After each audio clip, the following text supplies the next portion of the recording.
4 de la tarde con 30 minutos y desde la sala de redacción de CNN Chile les damos la bienvenida a esta edición de Hoy es Noticia en una jornada particularmente noticiosa tanto en nuestro país como en Estados Unidos con las conversaciones entre Donald Trump, Volodymyr Zelensky y los líderes de la Unión Europea. Vamos a ir con ello. De inmediato comenzamos revisando titulares. Los candidatos cierran su inscripción para la elección de noviembre próximo. Esta mañana fue el turno de Franco Parisi, del Partido de la Gente, y Marco Enrique Sominami. En tanto, Evelyn Matei y José Antonio Kast lanzaron sus campañas desde Arica y Antofagasta respectivamente.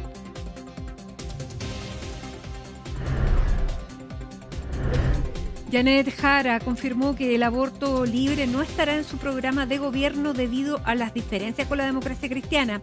El senador y vocero de campaña Ricardo Lagos Weber evitó afirmar que se haya cedido a los objetivos de la Falange.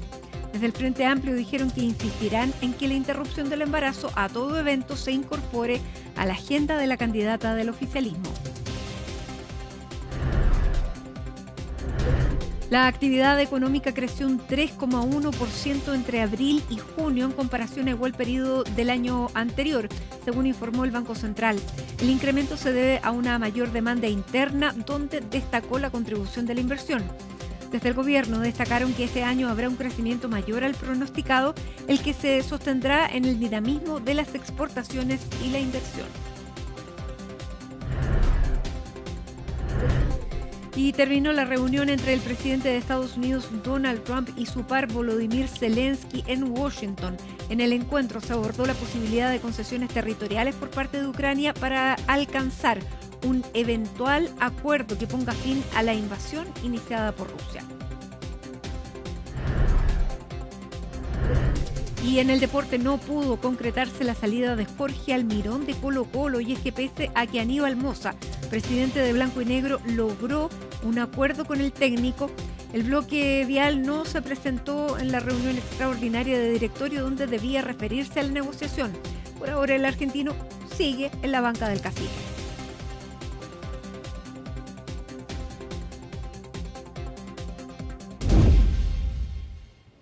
Una jornada muy noticiosa tanto en el plano nacional como internacional. Tenemos los ojos puestos en Washington, donde hoy el presidente Donald Trump ha recibido a Volodymyr Zelensky y a los principales líderes de la Unión Europea. Las reuniones ya acaban de terminar hace instantes atrás y Alicia Contreras nos cuenta todos los detalles. Alicia, bienvenida. Muchas gracias, Mati. Así es, según la última información que tenemos, la reunión ya se terminó entre Donald Trump, Volodymyr Zelensky, presidente de Ucrania, y también los líderes europeos, pero según aseguran fuentes, siguen todos dentro de la Casa Blanca porque continúan las negociaciones, pero en otro formato. Hay que recordar que están reunidos precisamente después de la reunión que tuvo el viernes pasado Donald Trump con Vladimir Putin en Alaska. Llegaron primero los líderes del continente europeo y después llegó Volodymyr Zelensky a reunirse entonces con el presidente Donald Trump.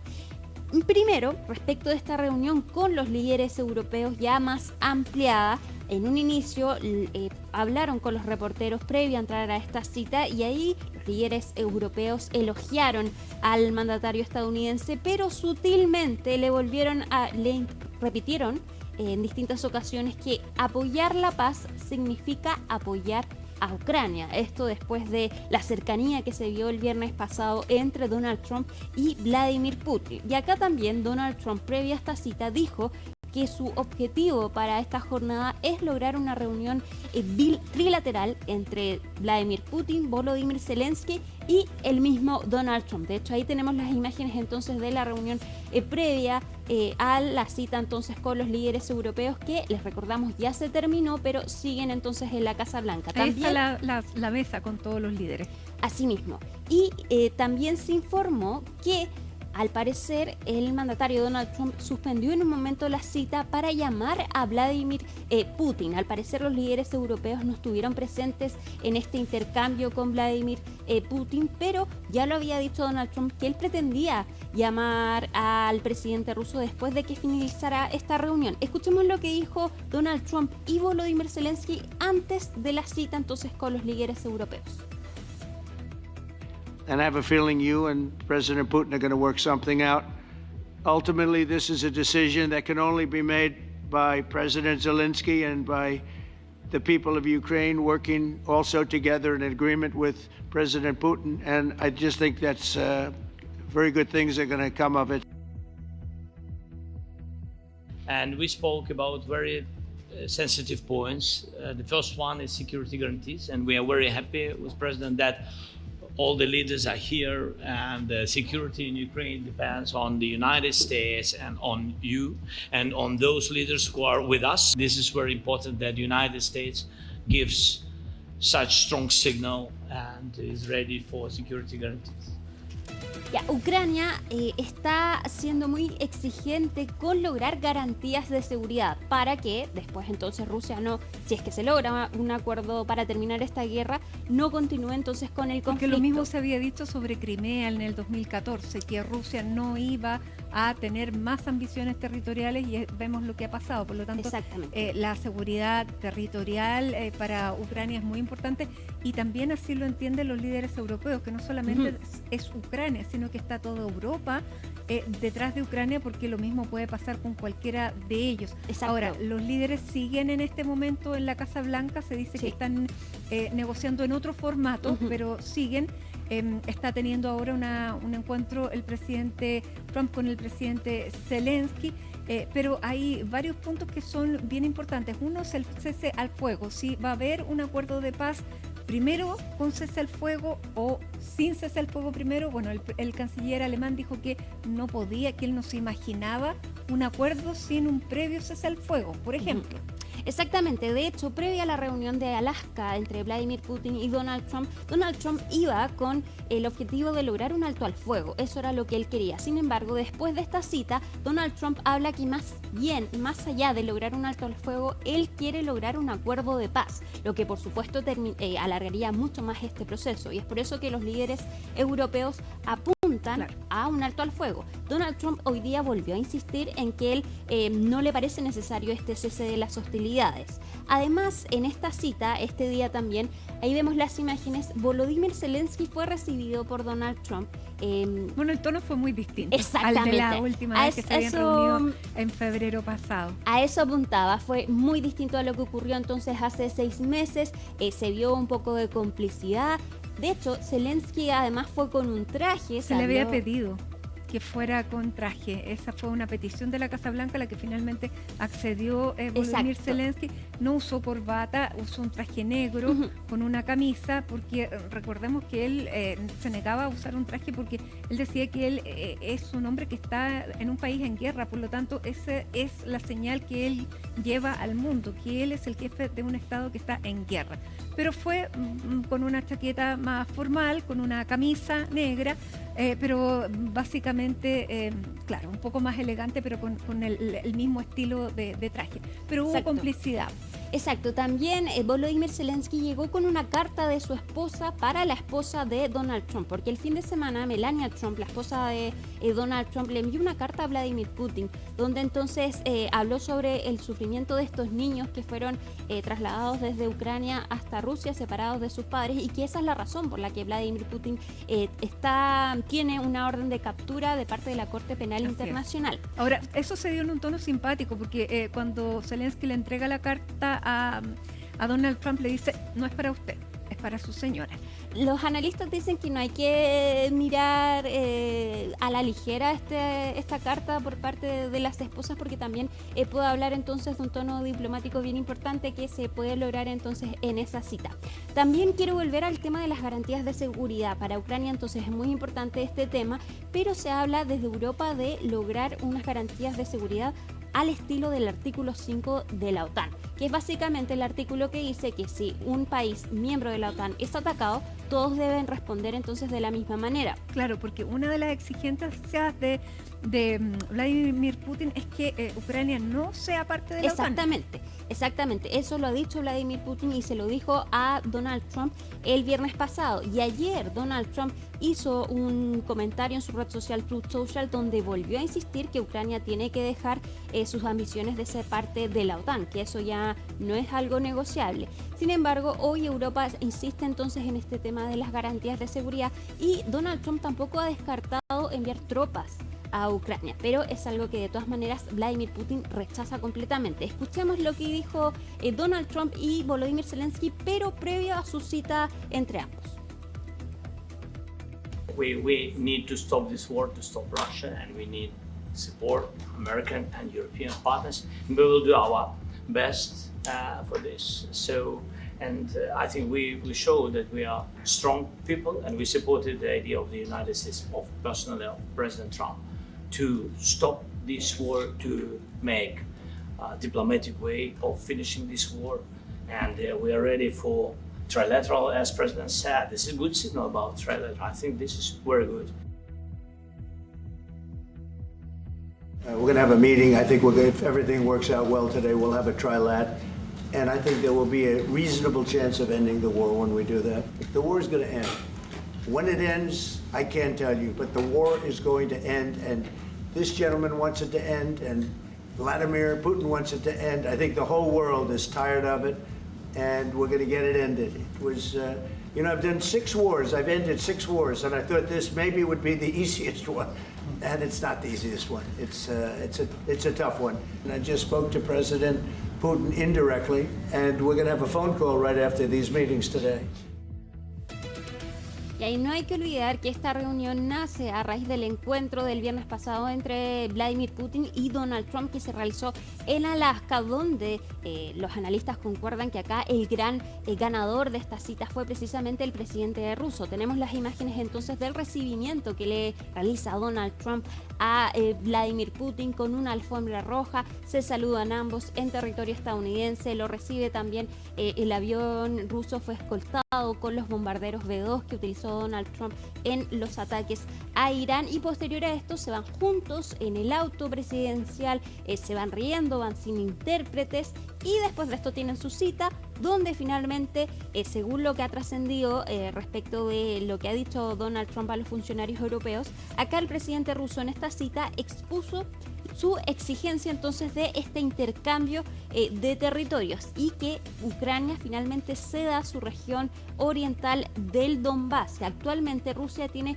un 18% del territorio ucraniano ocupado, pero no tiene toda la región del Donbass ocupado. Y acá entonces Putin exige que Ucrania ceda este territorio, que también ceda Crimea, que Rusia anexionó ilegalmente en 2014, y que acepte no reunirse nunca a la OTAN. Después de esta reunión donde finalmente Donald Trump dice que no hay ningún tipo de acuerdo, y es por eso entonces que todos hablan de que acá Vladimir Putin fue el gran ganador de la jornada, finalmente se acuerda que Zelensky va a viajar a Estados Unidos hoy día lunes, y los líderes europeos escoltan, por así decir, a Volodymyr Zelensky entonces para no repetir la misma escena de febrero pasado, donde prácticamente el presidente ucraniano fue echado de la Casa Blanca.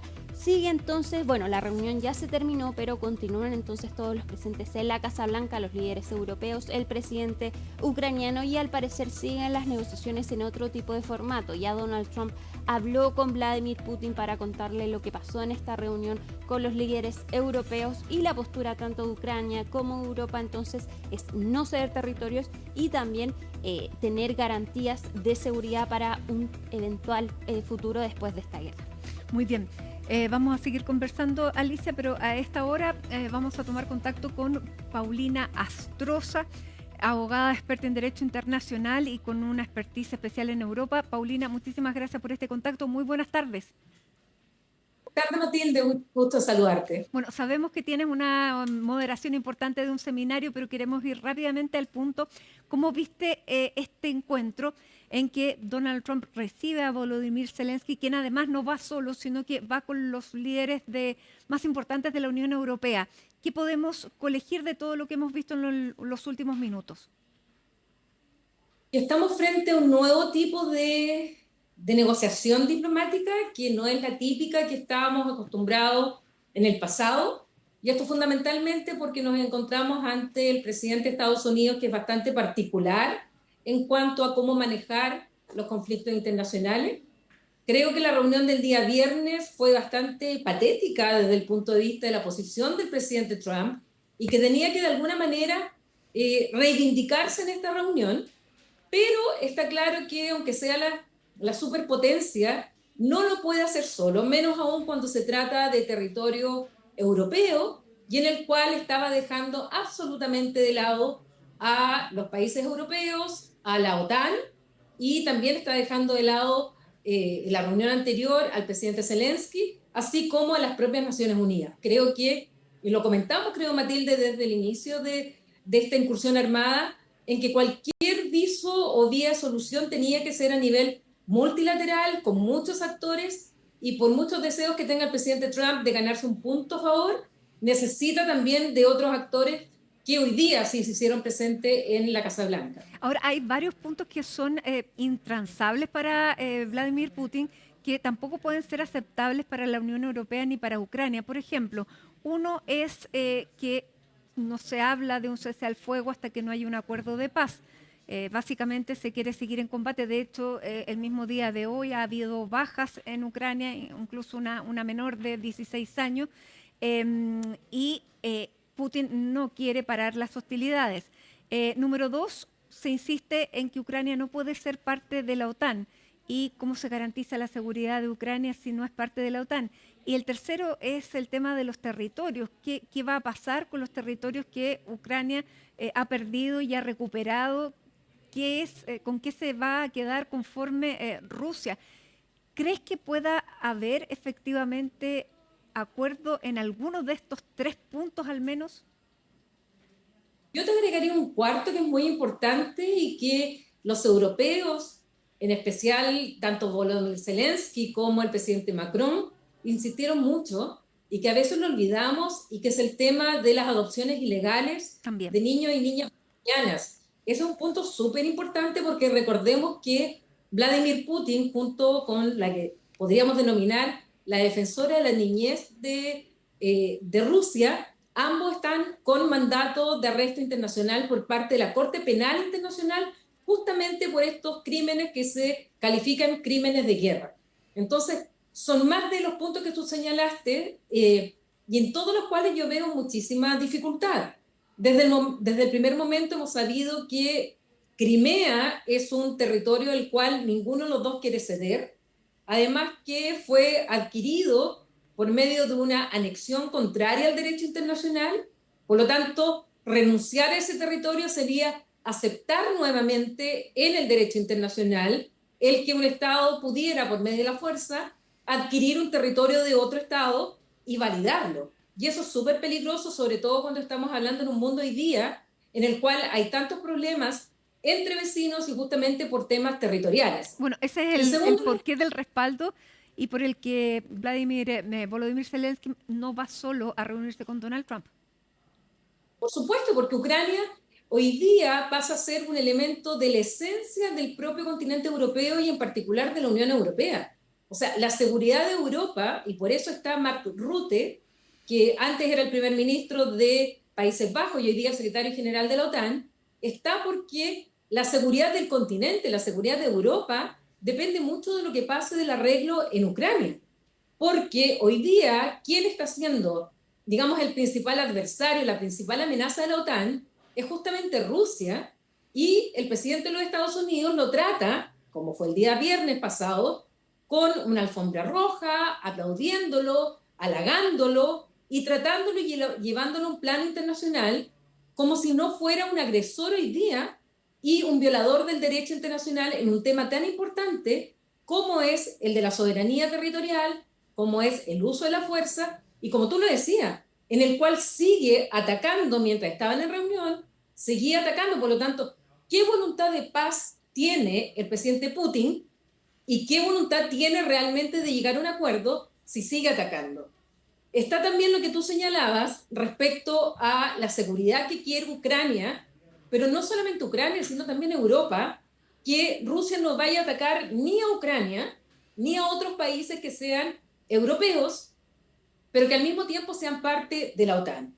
Ahora, hay una forma que es, digamos, particular y que se ha puesto sobre la mesa de cómo podría protegerse a Ucrania sin hacerlo que entrara a la OTAN, y es darle garantías similares a las que los miembros de la OTAN tienen en el artículo 5 del Tratado del Atlántico Norte, que esto es la seguridad colectiva, digamos de los tres mosqueteros, todos para uno y uno para todos.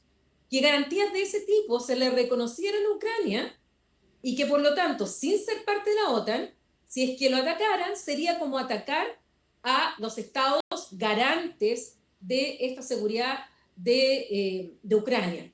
Pero eso, ¿cuánto lo va a aceptar Vladimir Putin? No lo sabemos. Y por último, Donald Trump ha hablado todo este tiempo de el canje o el intercambio de territorio. La pregunta es, ¿contra qué se va a cambiar? Si se entrega el Donbass, si se entrega Crimea, pongámonos hipotéticamente en que esto lo aceptara Ucrania, cosa que veo difícil, ¿qué va a entregar Rusia a cambio? ¿Qué territorio está dispuesto a canjear?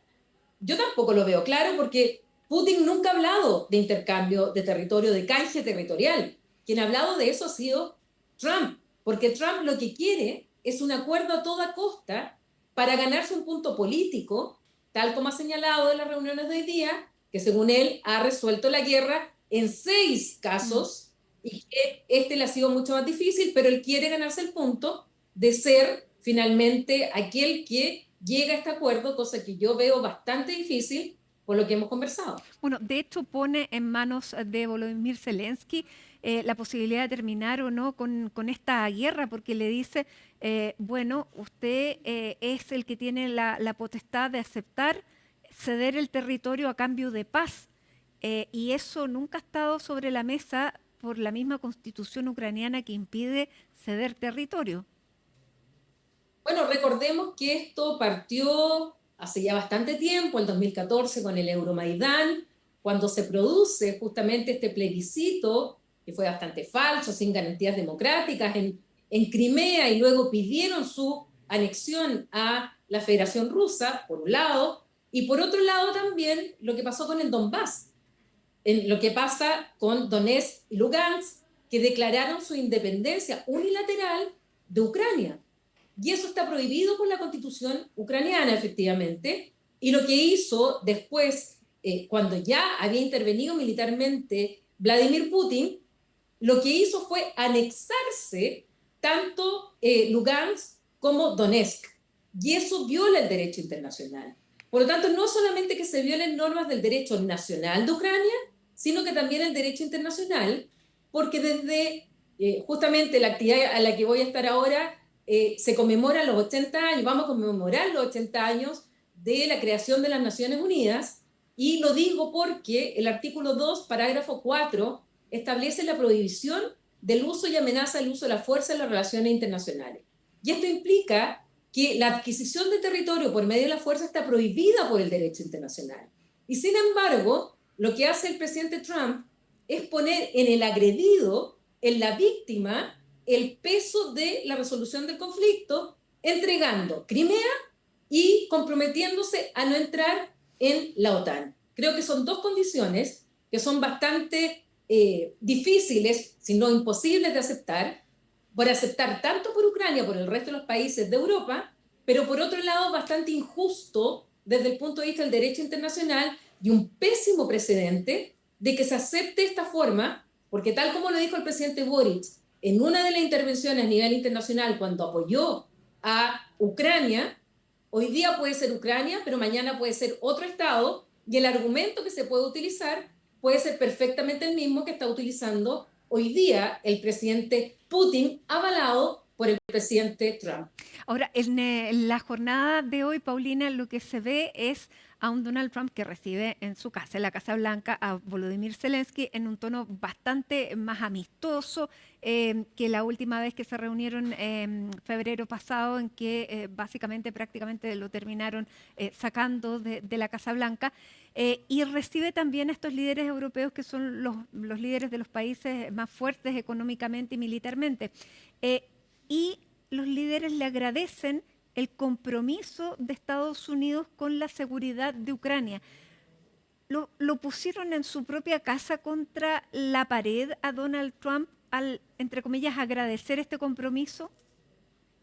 por supuesto, este lenguaje diplomático, esto era cosa de ver las caras, digamos que no había mucha amistad, pese a que Donald Trump todo el rato estuvo diciendo que era amigo de todos. Sin embargo, no se acordaba, no sabía quién era el primer ministro de Finlandia, Alex Stubb, donde a todos les dijo que eran amigos, pese a que eran todos amigos. La verdad es que las caras no eran muy amistosas, sobre todo la de Emmanuel Macron, pero les dicen ellos diplomáticamente gracias porque está comprometiéndose. Y ojo, lo que pide la Unión Europea, y esto fue una discusión que hubo en resoluciones que se dictaron hace poco, una que se aprobó en la Asamblea General de las Naciones Unidas con el voto de Chile a favor, y la otra que se aprobó en el Consejo de Seguridad con la abstención de los países europeos, porque lo que los países europeos exigen es que haya una paz justa y durable y con las garantías que se requieren para Ucrania. Sin embargo, en el lenguaje de Putin, en el lenguaje de Rusia, hablan de paz o hablan de cese del fuego, pero no hablan de una paz justa y durable con garantías para Ucrania. Y ojo con esas palabras porque diplomáticamente tienen mucho sentido, y lo que hicieron ahora los países europeos diplomáticamente, le agradecieron, lo comprometieron, tomaron las mismas palabras de Trump para dejarlas sobre el papel, para después exigirle. Porque lo que dice Trump es que ahora va a haber una reunión trilateral. Yo no sé en calidad de qué, la verdad, jurídicamente hablando, si es mediador, si es buen oficio, la verdad que no lo tengo tan claro, pero como un tercero que está interviniendo, y va a quedar sobre los hombros de Donald Trump si en definitiva logra o no logra un acuerdo de paz. Primero un cese al fuego. O sea, el primer ministro, el canciller alemán, le dijo claramente que no se podía hablar de negociaciones sin que no haya un cese al fuego. Fue bien duro. Mínimo. Fue bien duro el canciller alemán. Me llamó muchísimo la atención la claridad que ha tenido, bueno, no solamente en este, pero básicamente en el día de hoy, en esta posición. La verdad es que Friedrich Merz en esto, él es un demócrata cristiano, es del Partido Popular, es del área más de derecha dentro del Partido Popular, de la democracia cristiana alemana, y sin embargo ha hecho dos cosas últimamente que a mí me parecen destacables. Una, ha sido bastante duro en sus últimas declaraciones respecto a lo que está ocurriendo en Gaza. Viniendo del canciller alemán, eso es muy fuerte. Y segundo, hoy día fue el más duro al decir que sin cese al fuego, ¿cómo van a empezar las negociaciones? Si lo mínimo que se pide es que haya un respeto al derecho internacional, el no uso de la fuerza, dejar de matar gente, porque están matando y están atacando incluso lugares que están prohibidos por el derecho internacional humanitario. Claro. Por las convenciones de Ginebra, están atacando escuelas, hospitales, a población civil, y eso está prohibido por el derecho internacional humanitario. Están cometiendo crímenes de guerra. Así es. Entonces, ¿cómo llevar esto a una negociación, que es lo que quiere Trump, si todavía están matando gente y no hay una verdadera voluntad por parte de Rusia de parar estos ataques para sentarse a negociar y buscar una paz durable, justa y con garantías para la seguridad de Ucrania? Nos queda un minuto porque te tienes que ir, Paulina, pero lo último, también el presidente Donald Trump ha dicho que no descarta enviar tropas americanas a Ucrania. Y eso sí que ya es como lo último que podría haber hecho Estados Unidos, porque él en sus compromisos de campaña dijo que no se iba a involucrar en otras guerras llevando soldados norteamericanos al exterior.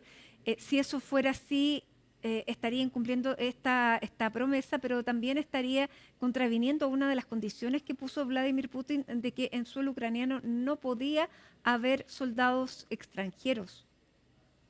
A mí me extrañó bastante esa declaración. Yo no sé si estaba pensada, fue espontánea, fue un impulso, porque lo veo muy difícil, porque ni siquiera Francia, ni el Reino Unido, ni Alemania, que habían anunciado que ellos estarían dispuestos a enviar tropas a territorio ucraniano, lo han hecho hasta el día de hoy. Porque obviamente si cualquiera de los ataques se ven enfrentados a soldados de Rusia, eso significa que terminan atacando a soldados que son parte de la OTAN. Inmediatamente viene el artículo 5, está seguridad y defensa colectiva y el conflicto escala. Y lo que se quiere hacer es que el conflicto no escale, sino que justamente se produzca una desescalada del conflicto. Por lo tanto, yo veo muy difícil que soldados estadounidenses vayan a territorio ucraniano a defender ¿a quién? ¿A defender a Ucrania o a defender a Rusia? Porque ya no lo sabemos. Y en segundo lugar, si alguno de ellos llega a ser... si llegara a morir por algún tipo de misil, dron o ataque, se está atacando a un soldado estadounidense. La opinión pública interna en Estados Unidos, ¿cómo va a actuar? Además que no creo que sea tan fácil como que lo ordene, seguramente, no conozco, aquí tendría que entrar a estudiarlo más, pero seguramente debería tener autorización también del Congreso. El Congreso tendría que pronunciarse y los republicanos incluso están contra muchas de las decisiones que ha adoptado Trump en este periodo, donde ha manejado tan mal las negociaciones supuestas, pero sobre todo las posiciones que ha dejado Estados Unidos frente a Rusia cuando se trata de la primera potencia mundial frente a un Estado agresor. Incluso que lo termina invitando a Moscú, Vladimir Putin ahí al final, como la guinda de la torta. Inglés, ni siquiera se lo dijo en ruso. Además, bueno, hay que seguir observando, estas son las primeras horas, de hecho todavía ni siquiera concluye, todas las conversaciones siguen en la Casa Blanca, los líderes europeos en otro formato, pero siguen conversando. Así que, Paulina, te queremos dar las gracias por ayudarnos a entender un poco mejor esta, digamos, este triple frente que se ha abierto en esta guerra de Ucrania, sin saber todavía hacia dónde irá la tendencia. Así que muchísimas gracias y bueno, muchísima suerte también con tu trabajo a partir de ahora. Que estés muy bien. Muchas gracias, Matilde, un gusto siempre. Hacemos un alto en Hoy es Noticia y ya estamos de regreso. Estamos de regreso, son las 6 de la tarde con 5 minutos y nos vamos hasta el centro de la capital, hasta la calle Esmeralda, donde está el CERVEL, y ahí está Colomba Eichholz, porque ya están prontos a llegar, de acuerdo a la hora, dos candidatos a la presidencia que estarían faltando, Harold May Nichols y Eduardo Artés. Cuéntanos, Colomba, qué es lo que se espera para los próximos minutos. Buenas tardes. Muy buenas tardes, Mati. En los próximos minutos estaría llegando, como tú lo decías, aquí hasta la sede del CERVEL, el candidato independiente Harold May Nichols, quien reunió las firmas ya la semana pasada. El viernes lo comunicó en una publicación agradeciendo obviamente a todos los adherentes que se sumaron a su candidatura presidencial. Y más temprano también durante esta jornada, específicamente en el mediodía, en el Hotel Grand Palace, en el centro de Santiago, estaba el candidato presidencial junto a sus adherentes, que de hecho, Mati, llamó la atención porque estaba, por ejemplo, Gutenberg Martínez, quien recordemos a comienzos de este año, hace aproximadamente 2 meses, renunció a Amarillos cuando este partido proclamó a Evelyn Matei como su candidata presidencial. Entre algunos adherentes conocidos entonces en la candidatura de Harold May Nichols, candidatura independiente, al igual que la de Eduardo Artés, quien va a incursionar en su tercera carrera presidencial, al igual que Marco Enrique Sominami, quien también había llegado durante esta mañana aquí hasta la sede del CERVEL tras reunir las firmas necesarias, 35.000 firmas aproximadamente, para inscribir una candidatura presidencial en lo que fue esta jornada, donde también estuvo aquí en el CERVEL el candidato del PDG, Franco Parisi. Y de hecho, Mati, llamó la atención porque los dos candidatos, tanto Marco Enrique Sominami como Franco Parisi, se toparon a exactamente la misma hora. A las 11 de la mañana estaban los adherentes, tanto de Franco Parisi como de Marco Enrique Sominami. Había sido de hecho el candidato independiente, Marco Enrique Sominami, quien había solicitado los permisos de la Municipalidad de Santiago y también de la delegación presidencial para ocupar aquí el espacio que hay en la plaza frente al CERVEL, en una tarima, para entregar un discurso. Y en sus redes sociales, incluso durante la jornada de ayer, al saber de la convocatoria de Franco Parisi, había acusado una convocatoria ilegal porque había sido Marco Enrique Sominami quien había solicitado los permisos municipales y de la delegación. Así que vamos a pasar a revisar, antes de que llegue aquí en unos minutos Harold May Nichols, cuáles fueron las declaraciones de también otro candidato independiente, en este caso de Marco Enrique Sominami. Porque creo que lleva un mensaje, una verdad que nadie defiende, ni la derecha ni la izquierda.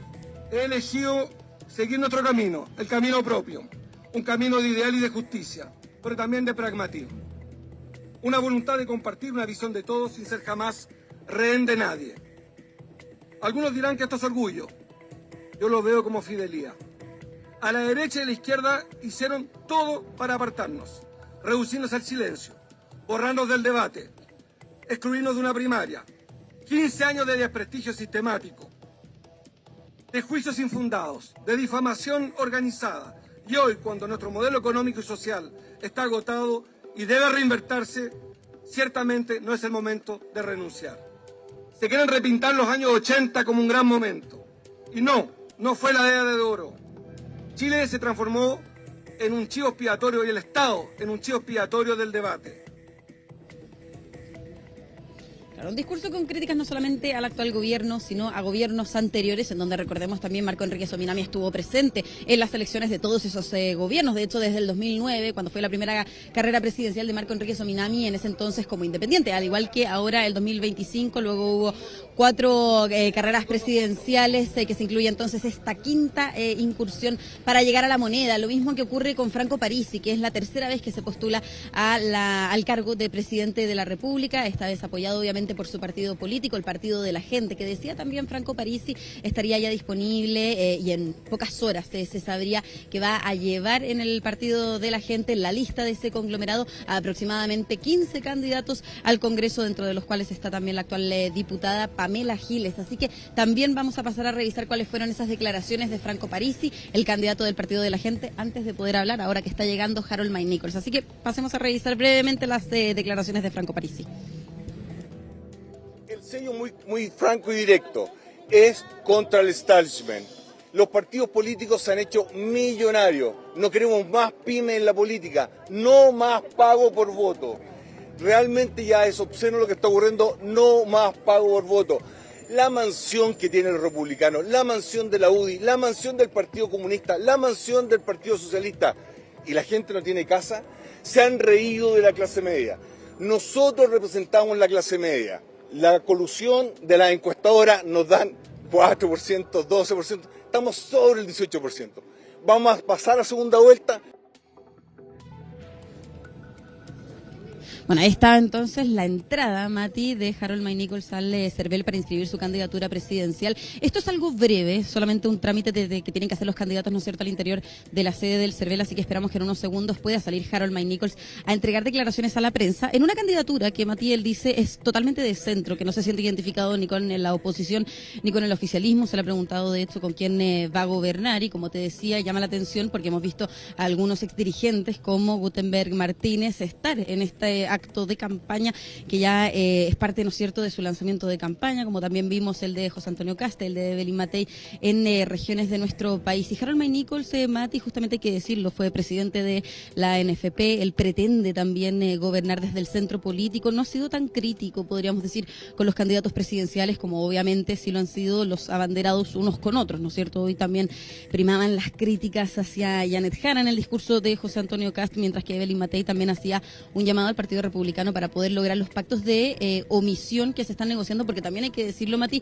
no solamente se inscriben las candidaturas presidenciales durante esta jornada, sino también las candidaturas al Congreso, y de hecho ya se encuentran todos los partidos políticos reunidos ya limando asperezas y también obviamente zanjando lo que es los acuerdos parlamentarios entre, por ejemplo, el Partido Republicano y Chile Vamos, para lograr pactos por omisión en 4 regiones de nuestro país, donde los principales nudos están en Atacama y en Tarapacá. No hay que olvidarnos de eso, porque antes de las 23:59, exactamente, de hecho a esa hora vence el plazo para inscribir las candidaturas al Congreso y las presidenciales. Entonces ya mañana se tendrá un listado de todos los competidores que van a ir al Congreso, donde hoy día, como decía, hay nudos todavía tanto en el oficialismo como en la oposición, pero ya se debería poder zanjar en las próximas horas toda esa información, donde hay nombres conocidos, hay que decirlo. Por ejemplo, en el Partido Republicano está Enrique Basaletti, está también Macarena Santelices, que había competido el año pasado por la gobernación de la región metropolitana. Por ejemplo, también suena el nombre de Francisco Pancho Rego, también competidor el año pasado a la gobernación de la región metropolitana. Pancho Rego por el distrito 10, decían desde Renovación Nacional, mientras que también hay nombres en el oficialismo bastante conocidos. Se confirmó también la candidatura, por ejemplo, de Gonzalo Vinter, sería por el distrito 10. En negociaciones, Mati, como te decía, que han sido complicadas, se ha logrado pactos parlamentarios en algunos sectores, pero ya se deberían conocer en los próximos minutos, al igual que las declaraciones aquí de Harold May Nichols, que estamos esperando, al igual que estamos esperando también a Eduardo Artés en su tercera incursión para llegar a la moneda. De hecho, hoy estaba reunido con adherentes, con estudiantes, estudiantes afuera del GAM, justamente reuniendo las firmas, porque ya ayer en la noche había publicado en sus redes sociales que le restaban 100 firmas para ser exacta. Ahora vamos a ver si podemos hablar con el candidato presidencial Harold May Nichols. Candidato, si le pudiera consultar, estamos en vivo para CNN. ¿Cómo se siente después de esta inscripción? Si nos podemos poner aquí, Mati, con todos los demás colegas, para que podamos preguntarle al candidato. Bien, muy tranquilo. Creo que hemos logrado lo que nos propusimos y creo que lo hemos hecho de una manera muy correcta, con muchísimo apoyo de la gente. Estamos muy satisfechos y muy contentos por eso. Candidato, también una pregunta que se le hace frecuentemente, ¿con quién pretende gobernar si usted llega a la moneda? ¿Cuáles son algunos nombres exdirigentes? Posiblemente hoy día estábamos viendo a Gutenberg Martínez en la actividad que hizo anteriormente. Sí, ha estado Gutenberg con nosotros, también su esposa Soledad Alvear ha estado con nosotros, Davor Harasic nos ha ayudado, tenemos también a Gastón Suárez, Ricardo Torres, estamos el mismo Ricardo Fábrega que hizo la presentación del programa hoy día. Y hemos ido construyendo un equipo y va a seguir aumentando con el correr de los días y los vamos a ir dando a conocer. Estamos en vivo, perdón. Y vamos a ir dándolo a conocer a medida que terminemos de conformar el equipo. Ahora sí, estamos en vivo para 24 horas, lo hemos esperado durante toda esta jornada. ¿Por qué a esta hora? ¿Por qué en la tarde? ¿Por qué escoge este momento para presentar las firmas? Por nada especial, no. Me pareció que era una buena hora, está bonito el día, no, nada especial, nada que especialmente me haya traído a esta hora, lo pudimos haber hecho antes, pero la verdad que no le veo ninguna importancia. ¿Cuáles son los principales lineamientos? De su candidatura, estamos en vivo para T13. Bueno, las expectativas son, primero era evidentemente reunir las firmas, lo que lo logramos el día viernes, y después empezar a trabajar. Ya llevamos trabajando todo el fin de semana, vamos como en la cuarta versión del programa. De acuerdo a la ley tenemos 3 días más para entregarlo, así que vamos a terminarlo de aquí al jueves. Vamos a seguir revisándolo y las expectativas son, obviamente, pelear por la mayor cantidad de votos posible con tal de llegar a la segunda vuelta y llegar a la presidencia. Y también sobre los programas, ¿qué opina, por ejemplo, de los programas de sus contendores? El de Janet Jara presentó los lineamientos que tienen que ver, por ejemplo, con el ingreso vital de 750.000 pesos. Yo estoy involucrado en mi programa en este minuto, no he tenido tiempo de analizar ni de estudiar el resto.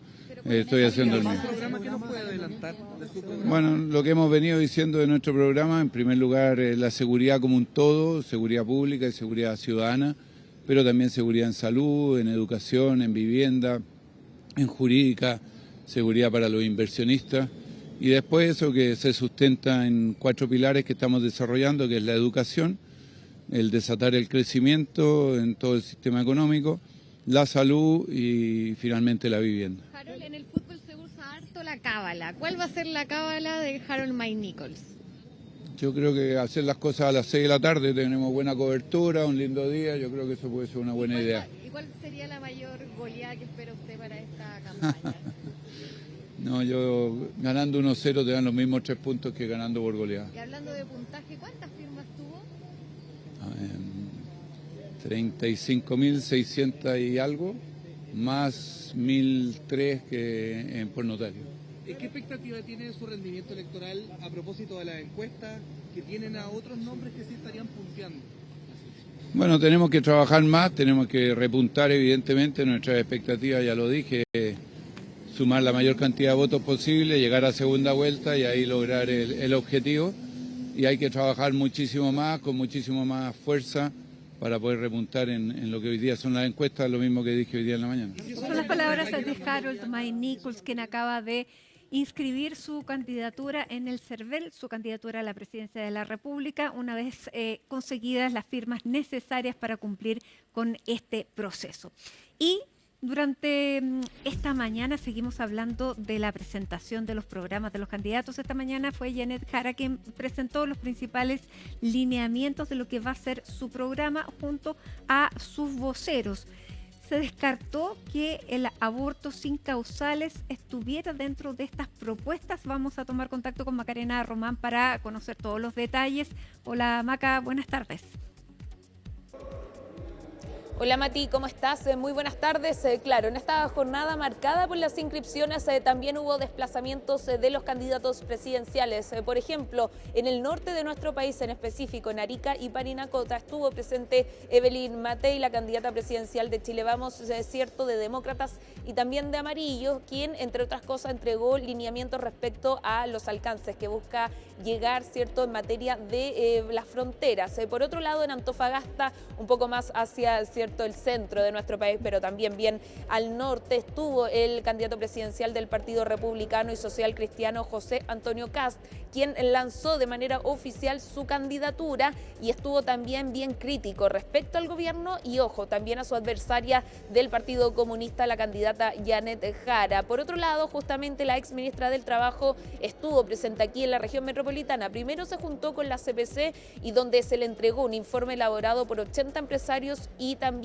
estudiosos del tema, ¿cierto? Quienes entregaron entonces el informe que también había sido entregado hacia otros candidatos de cara al crecimiento de aquí a los próximos años. Luego de eso se trasladó hasta la sede de su comando en Londres 76, en pleno centro de Santiago, para anunciar, ¿cierto?, nuevos integrantes de su equipo de trabajo y también para hablar sobre los lineamientos que, entre otras cosas, tendrá un foco en salud, educación, vivienda y también, decía ella, seguridad y crecimiento. Escuchemos palabras de José Antonio Kast y también de la candidata Janet Jara. Que nadie se confunda, que nadie se equivoque. Janet Jara es la continuidad de este gobierno fracasado y nosotros los vamos a derrotar.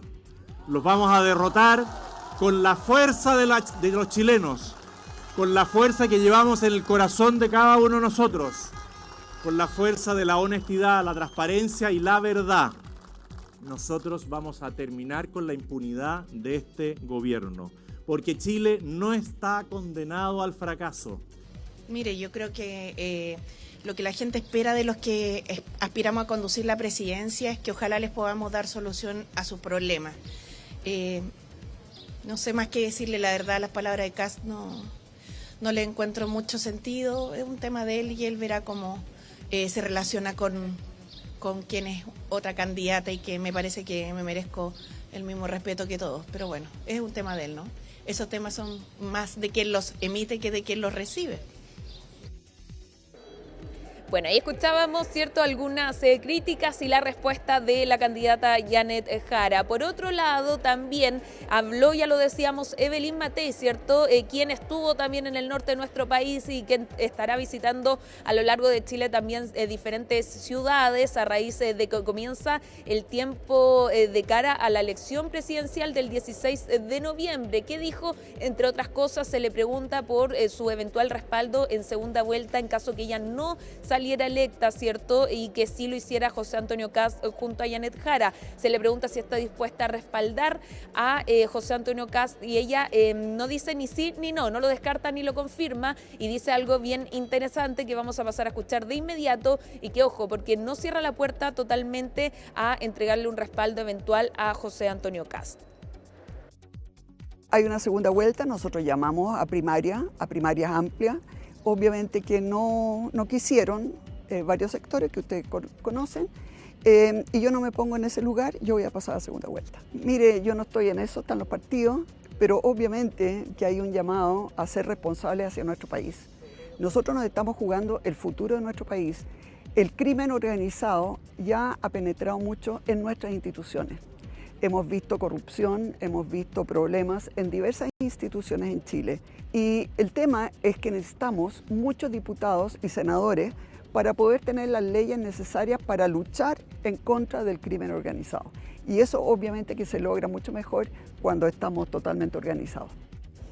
Lo decíamos, Mati, ¿cierto? Se entregaron algunos lineamientos y algunos programas de gobierno, entre ellos Franco Parisi hizo lo propio, tiene 125 páginas su programa de gobierno. Evelyn Matei lo hizo durante el fin de semana con un programa o lineamientos también de 36 páginas, un poco más tiene estos lineamientos de Janet Jara con 74 páginas, un programa, ¿cierto?, que se debería ir robusteciendo, decía ella, a medida que comienza comience su gira, que comienza mañana, y que adquieran entonces las preocupaciones y también algunas propuestas por parte de los ciudadanos y ciudadanas a lo largo del país. José Antonio Kast entregaría su programa, o lo subiría, ¿cierto?, durante el jueves 21 de agosto, y estamos a la espera entonces del programa de otros candidatos como lo es Harold May Nichols o también Eduardo Artés. Lo que es un hecho es que Janet Jara en su programa no tiene pensado avanzar en la legalidad del aborto, a pesar de que sí era un objetivo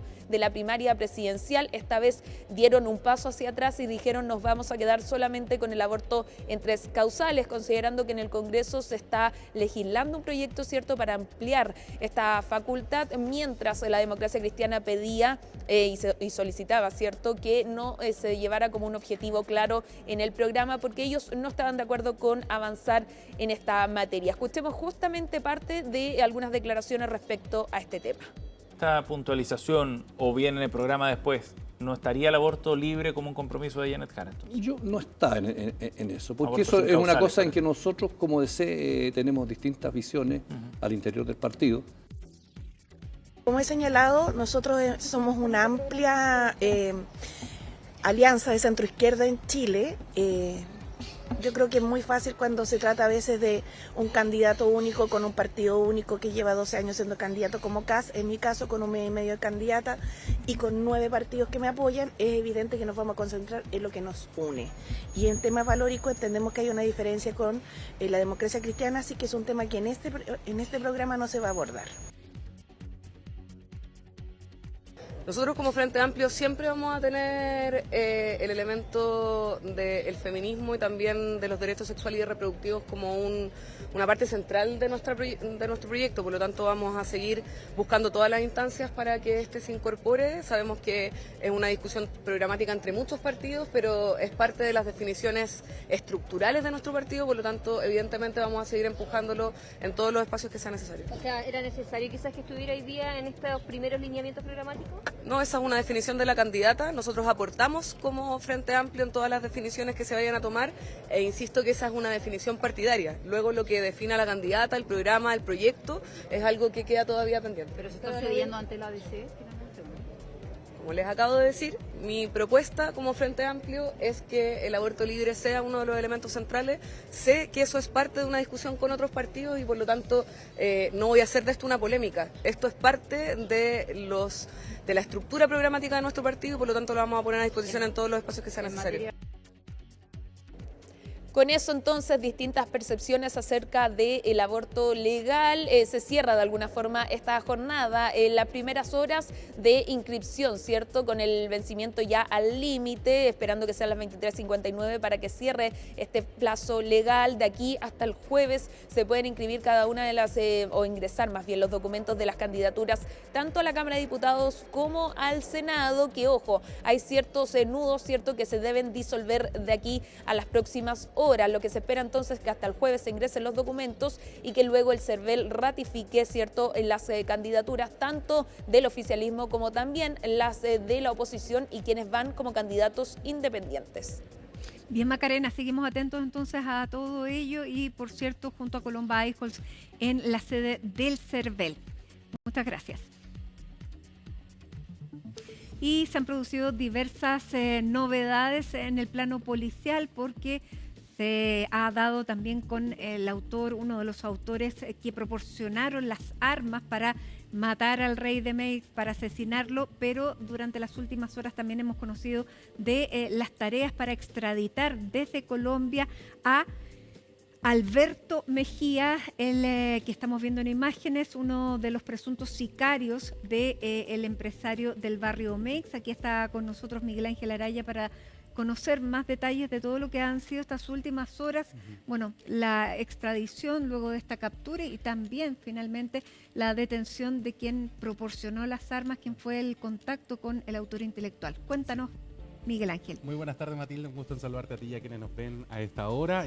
Fue una jornada bastante importante en el Centro de Justicia, varias audiencias relacionadas con delitos similares, delitos de secuestro, hubo novedades en el caso de Montoya, del exalcalde Montoya, también en el caso de Ronald Ojeda, pero lo que nos interesa para esta jornada es lo que está ocurriendo en caso del llamado Rey de Meix, de este sicariato que se le habría solicitado, encargado a estas personas de nacionalidad venezolana, entre ellos quienes vemos en pantalla, Alberto Carlos Mejía Hernández, esta persona que fue intensamente buscada durante 36 días. 36 días estuvo prófugo de la justicia chilena y de la justicia incluso internacional, de las policías internacionales, porque era buscado con esta alerta roja a nivel internacional en Argentina, Perú, Ecuador y Colombia, donde fue finalmente encontrado por la policía colombiana en un trabajo intenso en colaboración con la Policía de Investigaciones chilena, con el OS9 de Carabineros de Chile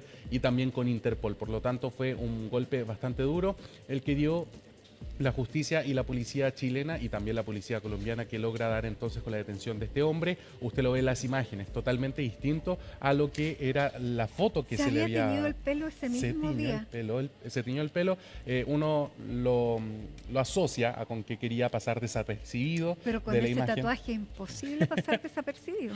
Es muy cierto, porque estas personas normalmente tienen tatuajes bastante característicos que lo ayudan a las personas que lo están buscando, a las policías en particular, a poder identificarlo. Sin embargo, él aparece y logra ser detenido caminando muy tranquilamente por las calles de Colombia. Con su teñida de pelo reciente, él pensaba con un que par de estaba chalas, claro. Iba caminando y la policía colombiana lo intercepta y logra su detención entonces de Alberto Carlos Mejía Hernández. Si usted no se acuerda de quién es la persona que en circunstancias muy extrañas, que todavía no logran ser explicadas a ciencia cierta, y sale por la puerta.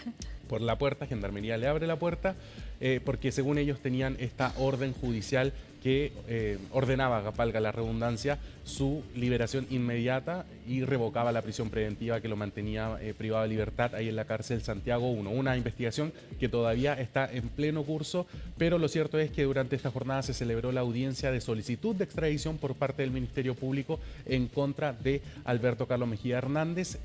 Un proceso bastante largo, pero esta es la primera luz verde. Esta es la primera luz verde que da la justicia chilena para traer de vuelta al territorio nacional a este peligroso imputado vinculado al mundo del sicariato, y por lo tanto así comienza su proceso de extradición. Posteriormente será una audiencia en la Corte de Apelaciones de Santiago, donde también se deberá ver el proceso de extradición. Después se oficiará al Ministerio de Relaciones Exteriores para tomar contacto con las autoridades de Colombia, y así se avanzará en ese proceso, que podría llegar a durar 2 meses según lo estiman las autoridades. Pasemos a escuchar las declaraciones del fiscal de alta complejidad Oriente, Miguel Ángel Orellana, quien se refirió y tomó esta audiencia de extradición en contra de este peligroso imputado que fue encontrado en territorio de Colombia.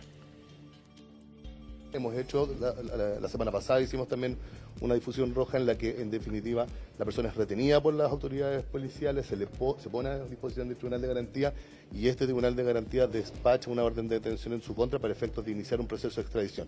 Esto es muy importante porque la cooperación internacional en este tipo de investigaciones resulta clave, y la existencia de procesos que hacen todo más ágil, como por ejemplo el de las detenciones en virtud de difusiones rojas, permite que en definitiva los canales jurídicos, los canales judiciales y los canales diplomáticos tengan un tiempo para poder actuar en definitiva una vez que son identificados. Bueno, ahí escuchábamos la explicación que daba el fiscal Orellana respecto a cómo se logra dar la detención de este imputado ahí en Colombia y cuál va a ser el proceso que vendrá a continuación. También tenemos declaraciones al respecto del ministro de Seguridad Pública, Luis Cordero, quien celebró y valoró el trabajo que realizaron las policías internacionales en colaboración con las autoridades chilenas. Nosotros esperamos que sean pocos meses. Las razones por las cuales está asociado a esto es que la extradición supone un procedimiento jurisdiccional en el país requiriente, pero también en el país requerido. Nuestra experiencia con los países de la región, particularmente en la persecución de crimen organizado transnacional, ha sido bastante satisfactoria. El trabajo de cooperación, en el caso específicamente de Calle Quirihue, si bien una investigación del OS9, también ha contado con la colaboración del trabajo de la Policía de Investigaciones. En ese caso ya tenemos 6 personas detenidas, 4 de nacionalidad venezolana, un ecuatoriano y un chileno.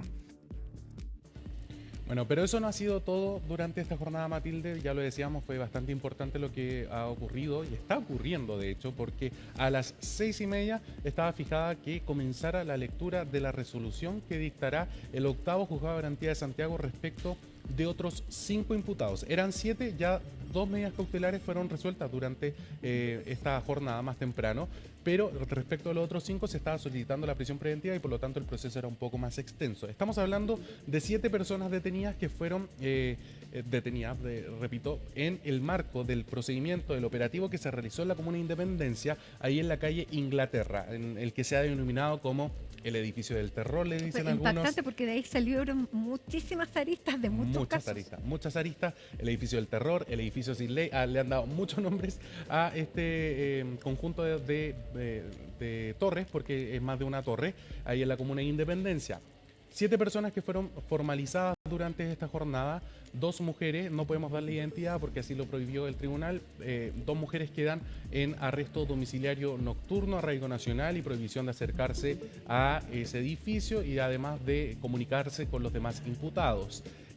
¿Por qué con arresto domiciliario nocturno? Porque ellas tenían menor participación en los delitos que se les fueron imputadas a ellas. Sin embargo, el resto de los 7, que son 5, tenían participación en delitos más graves. Estamos hablando de sustracción de menores, porque ellos se vieron vinculados. Estamos hablando de la banda Los Ñaños. Ese sería el nombre de esta banda criminal, compuesta por venezolanos y ecuatorianos. Habrían sustraído a un menor de edad de 16 años, lo habrían retenido por un par de horas, tratando de convencerlo de unirse a su banda delictual, a su banda delictiva, señalando que ellos pertenecían al Tren de Aragua, que tenían vínculos con eso. Este menor se opone a lo que ellos le estaban ofreciendo, solicitando o casi exigiendo, porque digámoslo, lo tenían retenido en uno de estos departamentos del edificio de Inglaterra e incluso le disparan en una de sus piernas al momento en que él se opone. Al menos eso escuchamos en el relato que hizo durante esta jornada el Ministerio Público. Ese es uno de los delitos. Otros delitos precisamente por la toma de estos departamentos. O sea, eran departamentos que no estaban siendo habitados y ellos lo que hacen es irrumpir en ellos de manera totalmente ilegal y apropiarse de ellos e incluso tener la desfachatez de arrendárselos a otras personas con fines también delictivos. Por lo tanto, en estos departamentos había droga, en algunos departamentos el fiscal habla de que podrían haber ocurrido homicidios, habrían ocurrido secuestros, torturas, etcétera. Muchas figuras delictivas que estaban ocurriendo en al menos 30 departamentos. A ellos se le asigna 23 departamentos tendrían relación con esta banda criminal Los Ñaños. Pero lo más importante, y este es el punto que quería llegar, de estos 5 que se le está pidiendo la prisión preventiva, 2 están directamente vinculados al crimen del Rey de Meis. Y acá es cuando uno empieza a notar cómo se van uniendo los casos. ¿Por qué? 2 de estas personas habrían tenido participación en este crimen. ¿De qué manera? Le habrían entregado el armamento previo a la muerte de José Reyes Sosa, el Rey de Meix. Le entregan el armamento a la persona que usted ve en pantalla, Alberto Carlos Mejía Hernández. Le entregan el arma del crimen y por lo tanto esa sería la participación. Luego de que se cometa el crimen en contra de esta persona, le devuelven el armamento a estos otros 2 imputados en la comuna de Estación Central, en un departamento de la comuna de Estación Central, y posteriormente este armamento es trasladado hasta la comuna de Independencia y por eso se hace el vínculo. Ahí lo sorprenden porque era la misma arma de el crimen de José Reyes Osa y esa sería la participación. Ellos entregan el arma, se comete el homicidio del Rey de Mex y posteriormente devuelven el arma. Y esto también es algo bastante llamativo. Da cuenta de que este grupo de delictivos no se deshacen de la evidencia, no se deshacen del material probatorio, sino que al contrario lo siguen casi que reutilizando para otros crímenes y por lo tanto eso también va a ser materia de análisis para el Ministerio Público. Ahora estamos esperando entonces a las 6:30 comenzada la lectura de la resolución para saber si estas otras 5 personas que fueron detenidas en el marco del operativo del edificio de Inglaterra quedan o no en prisión preventiva por cada uno de los delitos que fueron formalizados esta jornada, Matilde. Bien.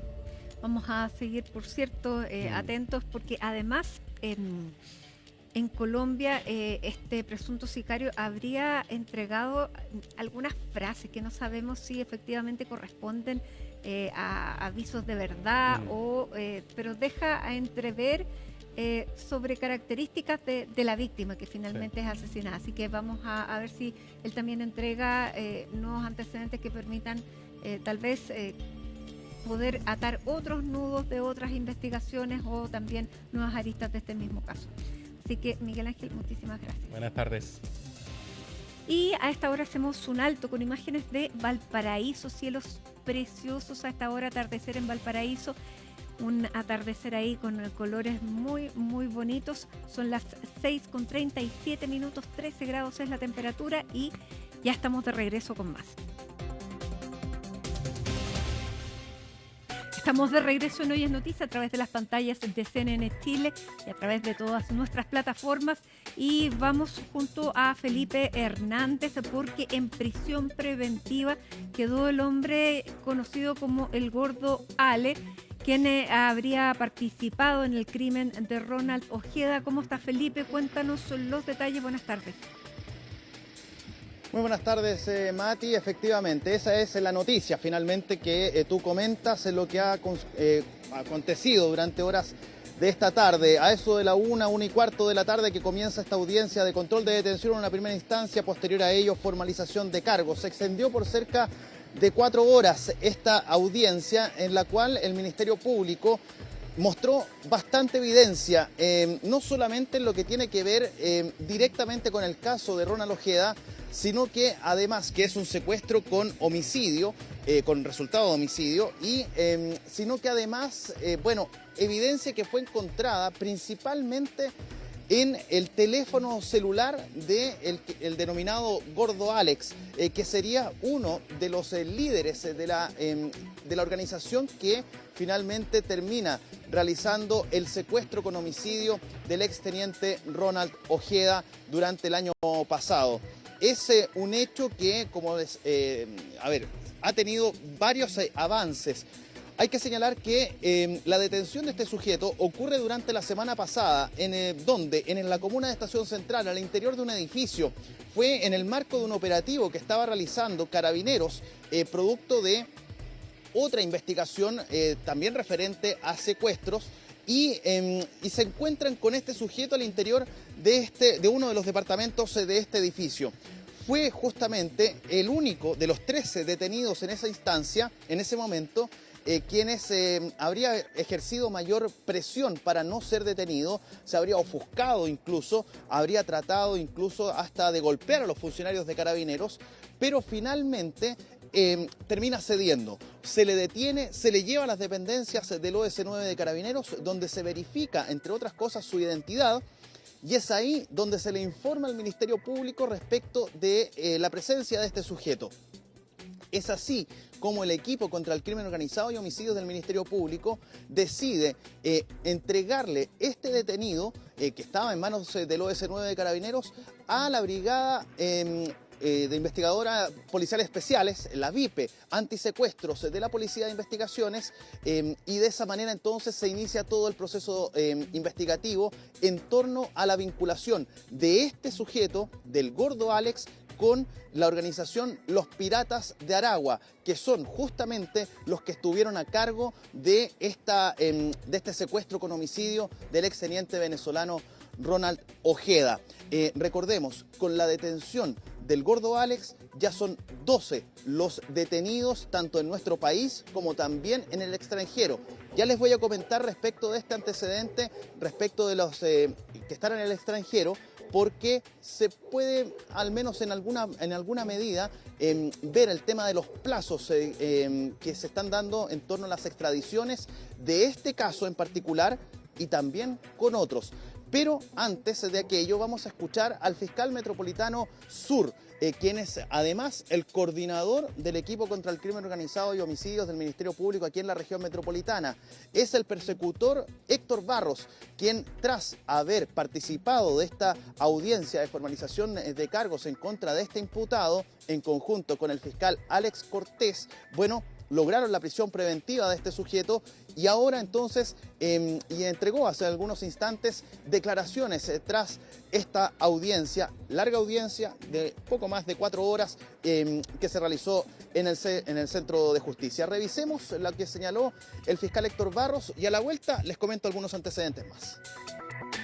estamos tranquilos con la forma en que se ha llevado la investigación y los antecedentes que hemos reunido para poder lograr la prisión preventiva del imputado. Este es el imputado número 12 que hemos formalizado en el caso del secuestro con homicidio del exteniente Ronald Ojeda, y es el número 26 de la asociación criminal, que son los Piratas de Aragua, por los cuales hoy día también fue formalizado este imputado, así como por el secuestro con homicidio del teniente Ronald Ojeda. ¿Cuál es el rol que cumplía este sujeto dentro de la organización? Y dentro del crimen. Sí, este imputado tiene, en primer lugar, en la asociación un rol bastante relevante, está en los niveles superiores de la estructura criminal, es un imputado que venía hace mucho tiempo cometiendo delitos, pero no solo cometiendo delitos, sino que también en labores de dirigir los delitos y de instruirlos. Y de ese punto de vista lo estamos situando en el estamento superior de la estructura criminal. Y de acuerdo a los antecedentes que nosotros tenemos en el secuestro con homicidio, es uno de los imputados que habría ingresado al domicilio o al edificio de Ronald Ojeda Moreno. Ustedes recordarán esas imágenes que se filtraron de la investigación, que son estas cámaras de seguridad que estaban al interior del edificio en la comuna de Independencia, donde vivía justamente Ronald Ojeda, acá en Chile, y es justamente uno de los sujetos que ingresan con estos chalecos antibalas, con estos cascos, quien sería... Uno de ellos sería el Gordo Alex. Por esa razón entonces es que el fiscal ahí, Héctor Barros, ustedes lo escuchaban en la última parte de su declaración, señalaba que habría sido uno de los que ingresó a este edificio y particularmente a este departamento a llevarse a Ronald Ojeda desde el interior de este edificio ubicado en la comuna de Independencia. Ahora bien, aquí hay que señalar un hecho muy importante. ¿Por qué? Porque dentro de esta reservada audiencia de formalización de cargos, que fue además telemática, se mostraron algunas evidencias que fueron obtenidas desde el teléfono de este sujeto. Y aquí hay que poner un punto sobre la mesa a Mati. Porque si bien se les está imputando al Gordo Alex hasta ahora el cargo de haber participado del secuestro y el homicidio de Ronald Ojeda, no se descarta que próximamente, dentro de una apertura dentro de esta investigación, se le puedan imputar nuevos delitos. ¿Por qué? Porque en el teléfono celular había una veintena de fotografías y videos de otras víctimas que habrían sido parte de las víctimas, valga la redundancia, de este grupo, de los Piratas de Aragua, que es un brazo operativo del Tren de Aragua en nuestro país y que habrían ejecutado entonces toda esta acción en contra, al menos lo que se sabe hasta ahora, en contra de la vida de Ronald Ojeda, tanto en su secuestro como también en su homicidio, y lo que tiene que ver también con el esconder el cuerpo del ex militar venezolano. Por esa razón entonces es que también podría haber algún tipo de novedad en esta ampliación de la investigación en ese aspecto. Y por último, señalar un antecedente importante y que tiene que ver con los plazos, porque esta investigación del crimen contra Ronald Ojeda tiene a 4 sujetos en el extranjero, uno en Estados Unidos, que es el denominado turco, que está en proceso de extradición solicitada por Chile, y también hay 3 que están en Colombia.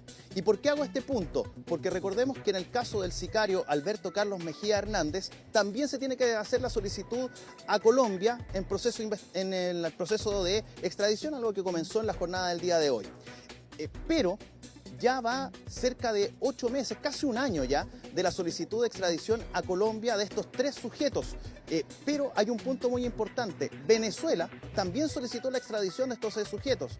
Por lo tanto, en el caso de que se aprueben las 2 solicitudes de extradición, bueno, va a tener que ser el presidente Petro quien decida a dónde van a ser enviados estos 6 sujetos, ya sea a Venezuela, en el caso de que se apruebe esa extradición por parte de la justicia colombiana, o bien a Chile, también en el mismo caso, si es que lo aprueba entonces la justicia colombiana, su envío a Chile. Si se dan esas condiciones, será el presidente Petro quien decida finalmente a dónde van a ir a parar estos 3 sujetos que al menos en Chile están siendo investigados por el crimen, por el secuestro y homicidio de Ronald Ojeda, pero también en Venezuela están pidiendo ser investigados por la justicia venezolana por los delitos cometidos en Chile.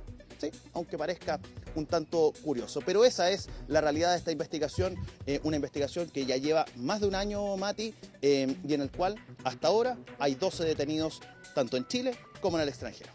Bien, Felipe, muchísimas gracias por toda la información. Que tengas una buena tarde. Seguimos en contacto. Así será. Nos vemos. Que esté muy bien. Chau, chau. 7 de la tarde con 3 minutos, el Banco Central informó que la economía creció en un 3,1% durante el segundo semestre, entre abril y junio, en comparación con el mismo periodo del año anterior. Vamos a conocer los detalles, el desglose de esta cifra, junto a Natalia Muñoz. Hola, Nati. Hola Mati, ¿cómo estás? Muy buenas tardes. Sí, noticias positivas en materia económica abriendo ya esta semana porque el Banco Central, tal como tú decías, entregó su informe de cuentas nacionales y trae esta cifra que de hecho está sobre las expectativas del mercado. Una sorpresa, 3,1% de crecimiento en el segundo trimestre de este primer semestre del 2025. Fue bastante celebrado por parte del gobierno y de hecho el Ejecutivo dijo en palabras del ministro de Hacienda Mario Marcel durante esta mañana en La Moneda de que van a ir analizando si es que las cifras de crecimiento van a ir al alza con esta nueva cifra que entrega el Banco Central durante esta jornada. Recordemos que Hacienda tiene proyectado un 2,5% de crecimiento para este 2025, una cifra que está sobre la parte más alta de las expectativas de este año. Escuchemos entonces cuáles fueron las palabras del ministro de Hacienda Mario Marcel. Este año vamos a tener un crecimiento sostenido, mayor al que muchos habían estimado, pero sostenido sobre la base del dinamismo de las exportaciones y de la inversión. Y eso es muy importante porque en el caso de las exportaciones, porque estamos en un periodo de mucha incertidumbre respecto al comercio mundial y vemos que nuestras exportaciones siguen evolucionando positivamente. Son cifras muy valiosas respecto de la evolución de la actividad económica este año. Son cifras muy alentadoras que muestran que se ha ido consolidando un ritmo de crecimiento superior al que muchos habían estimado, superior al que tuvimos en la década previa al estallido social y de la pandemia. Sí, Mati, y fueron los servicios personales, el comercio, la minería y la industria manufacturera los ítems que más incidieron durante este primer semestre para registrar un crecimiento en total de un 2,8%, 2 puntos más de lo que había proyectado el mercado anteriormente. Ahora, eso sí, ¿qué es lo que dice el mercado? ¿Qué es lo que dicen los economistas? Hacen un llamado a cautela. De hecho, la mayoría con los que conversamos durante esta jornada, los que estuvimos reporteando, nos comentaban de que ellos no están de acuerdo de haber un reajuste al alza con respecto al crecimiento de este 2025, ya que dicen de que se mantienen las proyecciones en un máximo de un 2,5% de crecimiento dentro de las proyecciones altas, ya que hay algunos economistas que nos comentaban de que el crecimiento sería cercano entre un 2 o en su máxima medida un 2,5%. Ellos decían de que estos ítems que registraron un mayor crecimiento durante este primer semestre, sobre todo estas cifras que incidieron durante el segundo trimestre de este primer semestre, tiene que ver justamente, como les comentaba, con el comercio y con la minería. Ahora esto no se volvería a repetir durante este segundo semestre y es por eso de que llaman a cautela con respecto a las cifras. Escuchemos entonces qué fue lo que nos comentaban. Hay una contribución positiva de la demanda interna, principalmente del consumo, de la inversión y una acumulación de inventario también que es relevante en el segundo trimestre especialmente, pero principalmente es un mayor dinamismo de la demanda interna que, como digo, se explica por esos componentes, por los componentes privados de la demanda, principalmente consumo, pero de todas maneras eso considera una desaceleración del crecimiento en la segunda parte del año, en el cual vamos a ver bases más exigentes. El año pasado, el segundo semestre, la economía creció más que el primero y por lo tanto este año, vamos a necesitar un esfuerzo mayor para mantener estas tasas de crecimiento cercanas al 3%. Creemos que no se van a mantener en el resto del año. De cara al segundo semestre, el escenario es de cautela, el consumo crecerá en torno al 2%, apoyado por menores tasas, ingresos más altos, pero está condicionado por la evolución, sobre todo que pase en el mercado laboral y con las confianzas. A su vez también estaremos enfrentando bases de comparaciones más altas que podrían también estar afectando los resultados durante esta segunda mitad del año. Sí, Mati, ojo con este punto, porque sería la minería uno de los principales sectores que estarían con esta desaceleración para este segundo semestre, principalmente por este accidente que ocurrió en la mina El Teniente, donde Codelco estimó cerca de 30.000 toneladas de cobre menos en su producción para la totalidad de este año, y este punto se vería afectado justamente para el IMASEC del mes de agosto. Ahora también, según lo que nos comentaban los expertos, la minería no sería el único sector. Pero escuchemos entonces qué fue lo que nos comentaban al respecto desde Sonami. A partir del lamentable accidente del Teniente, esperamos que los resultados productivos para el próximo trimestre sean más bajos. Sin embargo, todavía nos faltan antecedentes para poder realizar una medición del impacto real. Por otro lado, lo escuchábamos también en las palabras del ministro de Hacienda, Mario Marcel, se celebra este aumento en la inversión. Le consultábamos también al respecto durante esta jornada a la presidenta de la CPC, quien nos decía de que si bien son cifras alentadoras, son cifras positivas, aún así por parte del gremio mantienen sus proyecciones de crecimiento para este 2025. Escuchemos. Un componente interesante es la inversión. Es una buena noticia, aun cuando se refiere principalmente a maquinaria y equipo. La parte de construcción, ustedes saben, sigue bastante aletargada. Y con esto se completa un primer semestre con tasas de crecimiento positiva. Esperamos que eso se mantenga, a pesar de que las estimaciones apuntan a que un segundo semestre de este año sería algo más lento, y por lo tanto nuestras estimaciones para el año en su conjunto siguen en torno al 2,3, 2,4% para el 2025. Cifras positivas entonces comenzando esta semana en materia económica, pero recordemos de que los expertos llaman a esta cautela importante, sabiendo también de que este segundo semestre vamos a tener elecciones presidenciales que, según lo que nos confirmaban los expertos, podrían hacer un mayor crecimiento en la economía o podría haber también una mayor desaceleración. Otro punto importante también que nos comentaban es la alta tasa de desocupación que tenemos, lo que también estaría influyendo de manera negativa en el crecimiento económico, Mati. Bien, muchísimas gracias. Ahí toda la información económica con el número y la cifra de crecimiento de este último trimestre. Gracias, Natalia. Y la valoración sobre las personas migrantes ha tenido una variación, de acuerdo, informan las encuestas. Macarena Morales va a contar toda la información, ¿no, la Maca? Muy buenas tardes, Matilde. Vamos a hablar sobre la encuesta Criteria, encargada también por la organización del 3xI, y que lo que busca es medir la percepción que tienen las y los chilenos sobre el fenómeno de la migración. Los datos son bastante reveladores y preocupantes, de acuerdo a este sondeo que tuvo su estudio por los últimos días de julio. De acuerdo a la encuesta justamente de migraciones, es que se acrecienta la percepción negativa de los chilenos a la migración, y son datos que se vienen midiendo desde el año 2019. Ha existido entonces este crecimiento respecto a la percepción negativa que tienen los chilenos en torno a los fenómenos migratorios. Voy a compartir algunos datos reveladores de la encuesta Criteria. El 68% ve que los migrantes son un problema para Chile. El 90% cree que las normas que regulan la entrada y la permanencia son muy tolerantes.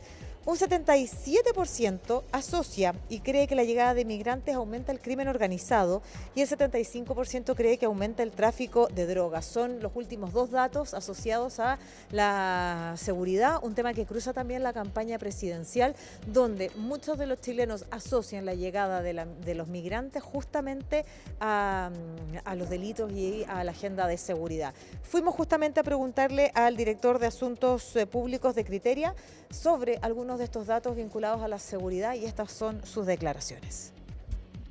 En el último estudio justamente mostramos la evolución de algunas preguntas comparativas que estamos realizando desde octubre del 2019, en pleno época de estallido social, y hemos visto cómo efectivamente la imagen de los chilenos respecto a la migración ha ido efectivamente empeorando, ya se ha ido volviendo negativa. El grueso de los encuestados, hace un tiempo nosotros venimos viendo eso, hace una equivalencia o encuentra relaciones de causalidad entre la llegada masiva de migrantes a Chile y el incremento del crimen organizado o la agudización del narcotráfico, inclusive el aumento de redes de prostitución en Chile. Ese tipo de datos muestran que efectivamente hoy día, en plena crisis de seguridad, como se ha conversado en Chile, muchas de las personas tienden a encontrar ahí una de las causas, uno de los nodos, fenómenos principales de las cuestiones que están pasando en el país. Bien, pues lo escuchábamos ahí, ¿cierto? La migración es percibida como un factor que impulsa la delincuencia de acuerdo a los datos que entrega esta encuesta Criteria junto con la Corporación del 3xI.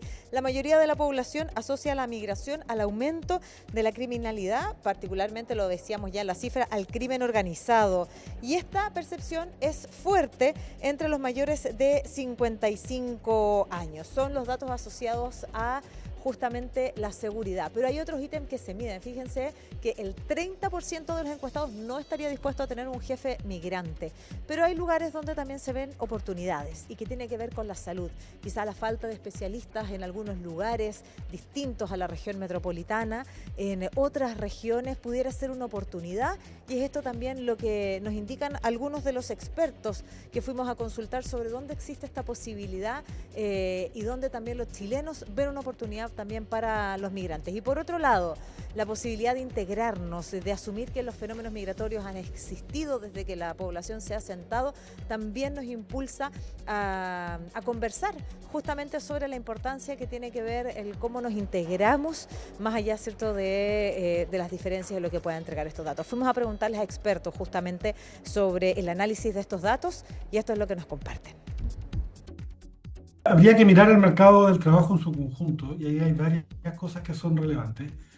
Uno es la inclusión de profesionales y cuáles son las reales facilidades que nosotros damos para la convalidación de títulos, por ejemplo. Entonces, una crítica y una queja que es histórica en Chile, la falta de médicos especialistas en regiones distintas a la metropolitana. Entonces, ahí hay una oportunidad. Hay una ausencia también de políticas y de discursos políticos en torno a una sociedad que hoy día tiene migrantes, que van a seguir llegando migrantes porque es parte del contexto de globalización.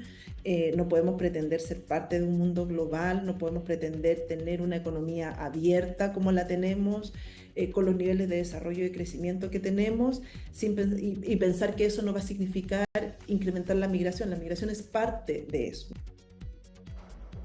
Bien, pues de acuerdo a las conclusiones que entregan también en la encuesta Criteria de esta percepción sobre la migración, encargada también junto con la Corporación del 3xI, es que la opinión pública justo sobre el tema de la migración muestra un claro giro hacia las posiciones más críticas y también restrictivas.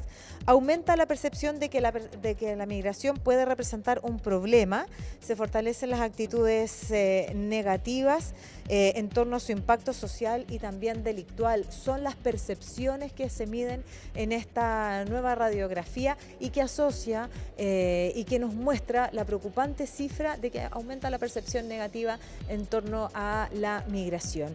Y es clave también poder hablar de esto porque hay datos que entrega esta encuesta que relacionan a la migración con la agenda de seguridad que sabemos que ha colmado por estos días también la agenda presidencial. Es una radiografía que nos entrega justamente la encuestadora de este fenómeno, Matilde. Bien, muchísimas gracias, Macarena. Macarena ahí con los datos de la encuesta Criteria sobre migrantes. Y ya está de regreso con nosotros Alicia Contreras para contarnos las últimas novedades de este encuentro que tuvo en la Casa Blanca el presidente Donald Trump con Zelensky y con los principales líderes europeos. Así es, Mati, ya terminó esta reunión, no dieron declaraciones posteriores, según lo que ha informado los medios de comunicación. Donald Trump entonces ya no va a hablar más durante esta jornada y se vio salir a los líderes europeos de la Casa Blanca a eso de las 6 de la tarde. Finaliza esta reunión y la novedad que tenemos es que Donald Trump hizo una publicación en su red social Truth Social donde confirma entonces que está organizando una reunión directa entre el presidente ruso y el presidente ucraniano. Ahí tenemos la declaración del mandatario, agradece entonces la reunión que tuvo con los distintos líderes europeos y asegura que durante esta reunión se abordaron las garantías de seguridad para Ucrania, que las hablábamos en el comentario anterior, y dice él que van a ser proporcionadas por los distintos países europeos en coordinación con Estados Unidos. Y además asegura en su red social: al finalizar las reuniones llamé al presidente Putin e inicié los preparativos para una reunión en un lugar por determinar entre el presidente Putin y el presidente Zelensky. Tras dicha reunión celebraremos una trilateral en el que participarán los presidentes y yo. De nuevo, este fue un excelente primer paso para una guerra que lleva casi 4 años en curso. Y señala además que el vicepresidente J.D. Vance y el secretario de Estado Marco Rubio, además del enviado especial Steve Witkoff, ya están coordinando con Rusia y Ucrania para realizar entonces esta cita. Posterior a eso también hubo un comunicado desde Rusia. El asesor presidencial ruso se refirió a esta llamada, dijo que duró cerca de 40 minutos y que fue una conversación franca y constructiva. Sin embargo, no habla de una reunión directa entre Putin y Zelensky. Dice más bien, los presidentes se manifestaron a favor de continuar las negociaciones directas entre las delegaciones de la Federación Rusa y ucraniana. Asimismo, según dijo el asesor ruso, Putin y Trump abordaron la idea de intensificar las negociaciones directas entre Rusia y Ucrania. Eso es lo que se sabe hasta el momento. No hubo más declaraciones entonces conjuntas de los líderes europeos ni tampoco del presidente ucraniano Volodymyr Zelensky, pero sí, por una parte entonces se confirma que se está buscando hacer una reunión entre Putin y Zelensky y también que las garantías de seguridad para Ucrania van a venir de parte de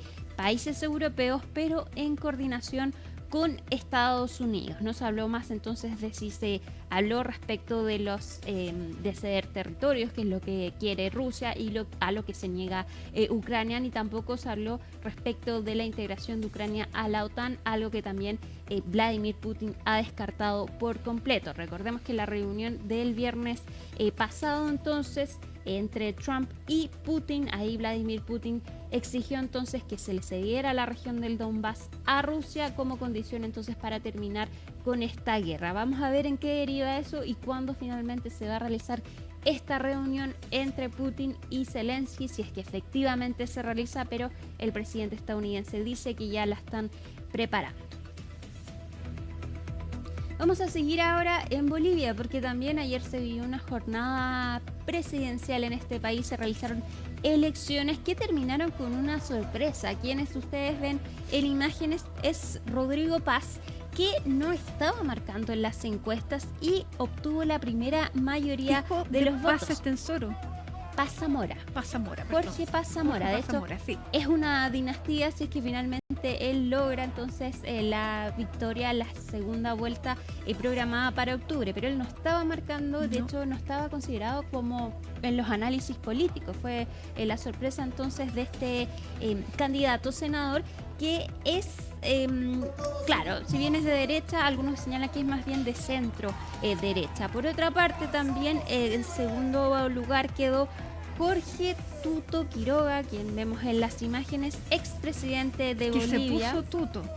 Se puso Tuto, ese es su apodo y que es conocido también por los bolivianos. Se lo puso en su carnet de identidad, así como Rojo Edwards, Tuto Edwards. Ambos entonces se van a enfrentar a la segunda vuelta de las elecciones en Bolivia y con esto entonces la izquierda queda fuera de la lucha por el poder por primera vez en 20 años. Veamos la nota de Michelle Recasens.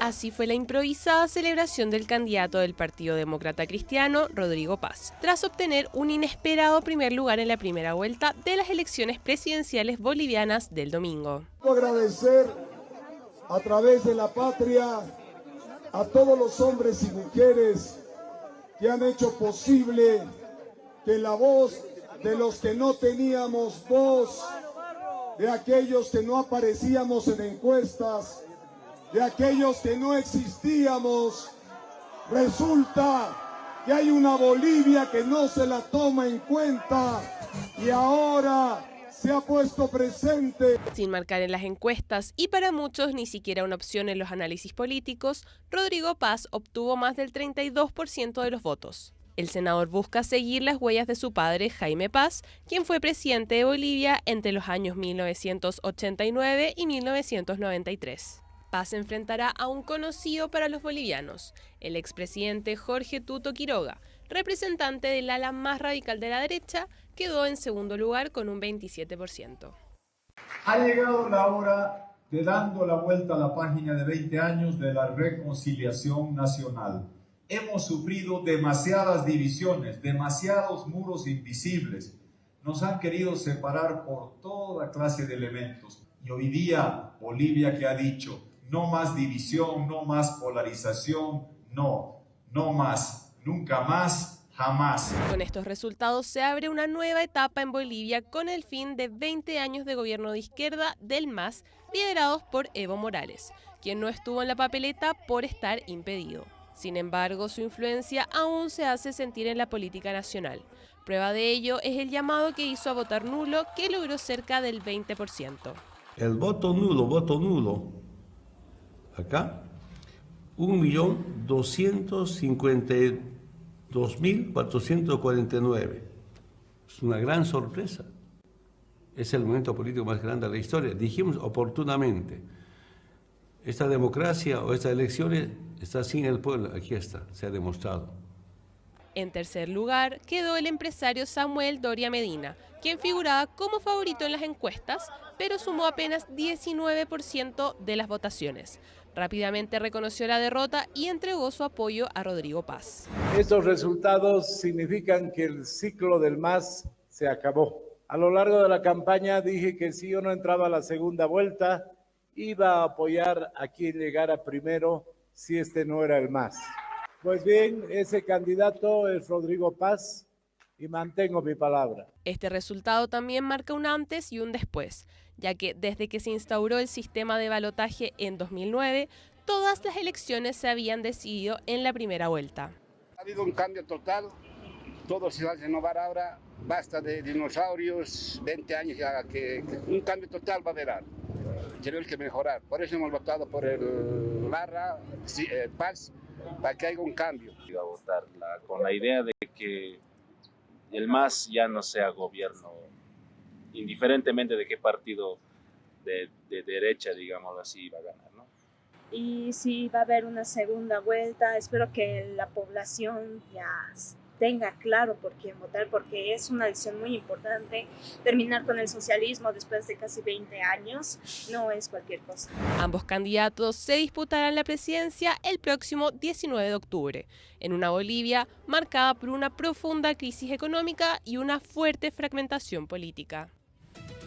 Nos vamos ahora a Gaza, donde los palestinos están saliendo de la ciudad de Gaza después de que entonces Israel aprobara este plan para hacerse del control de esta zona. Todavía no comienzan, sin embargo, los gazatíes están dejando el lugar. Y en medio de esto, en un comunicado, hoy Hamás dijo que había aceptado la última propuesta presentada el domingo por Qatar y Egipto, entonces para lograr un alto al fuego en Gaza. Según lo que se ha sabido hasta el momento, esta propuesta exige la liberación de 10 rehenes vivos y 18 rehenes fallecidos. Quedan 50 rehenes todavía en Gaza y se cree que 20 están vivos. Asimismo, se contempla que estos rehenes serán liberados a cambio de 140 prisioneros palestinos y que cumplen cadena perpetua y 60 que cumplen condenas de más de 15 años, además de la liberación de todos los niños y prisioneras palestinas. Sin embargo, Entonces esta propuesta de todas maneras no convence al parecer a Israel, quienes exige la liberación de todos los rehenes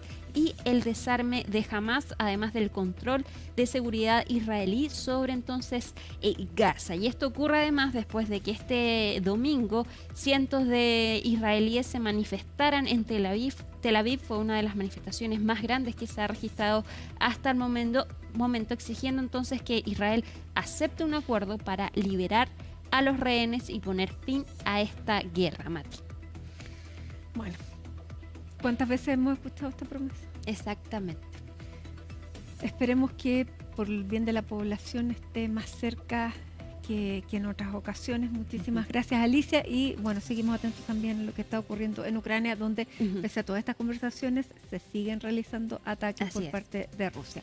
Llegamos al final de esta edición y los dejamos invitados para una edición especial, además de Tolerancia Cero, con todos los análisis y también el minuto a minuto de lo que esté ocurriendo en el servicio electoral. Yo me despido hasta mañana, que tengan una muy buena tarde.